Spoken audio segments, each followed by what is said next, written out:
ગૌરવભાઈ કેવી ઠંડી તમારી સાઈડ? અરે યાર ઠંડી તો ભૂક્કા ખાડે એવી છે. તો કઈ ખાવામાં કઈ મેનુ બેનુ લાવો ને યાર.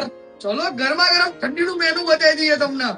હેલો મિત્રો, હું ગૌરવ અને તમે જોઈ રહ્યા છો ગૌરવ ઓન ધ ગો. શિયાળો આવી ગયો છે અને ઠંડીમાં જો મળી જાય ગરમા ગરમ દેશી ખાવાનું તો બીજું શું જોઈએ. આજે હું તમને એક એવી જગ્યા લાવ્યો છું જ્યાં તમને મળશે ઘર જેવો સ્વાદ, એ પણ માત્ર 100 રૂપિયામાં. આ છે આપણું બધાનું ફેવરેટ લક્ષ્મીબાનું રસોડું. અહીંની વિન્ટર સ્પેશિયલ ઓફર જોઈને તો તમે ચોંકી જવાનો છો. લક્ષ્મીબાના રસોડામાં માત્ર 100 રૂપિયામાં તમને આટલી બધી વસ્તુઓ મળી જવાની છે જમવામાં. બાજરાનો રોટલો ગરમા ગરમ, ઘી વાળો, રીંગણાનો ઓળો, શિયાળાની સ્પેશિયલ ડીશ, દાળ બાટી રાજસ્થાની નો સ્વાદ તડકો, છોલે ભટુરે પંજાબી નો મસાલો અને અહીંયાની ખાસ નોંધ, 25 થી ઉપર પબ્લિક હશે કે વ્યક્તિ હશે તો 100 રૂપિયાનું મેનુ મળી રહેવાનું છે. મેનુ ની ધમાકેદાર ઓફર તો સાંભળતા જાઓ. 100 ઉપર વ્યક્તિ કે માણસો હશે તો તમારા ઘરે, તમારા ઓફિસ કે ગમે તેવો ઇવેન્ટ હશે, તમને અહીંયા લાવ કિચન કે કાઉન્ટર મળી જવાનું છે.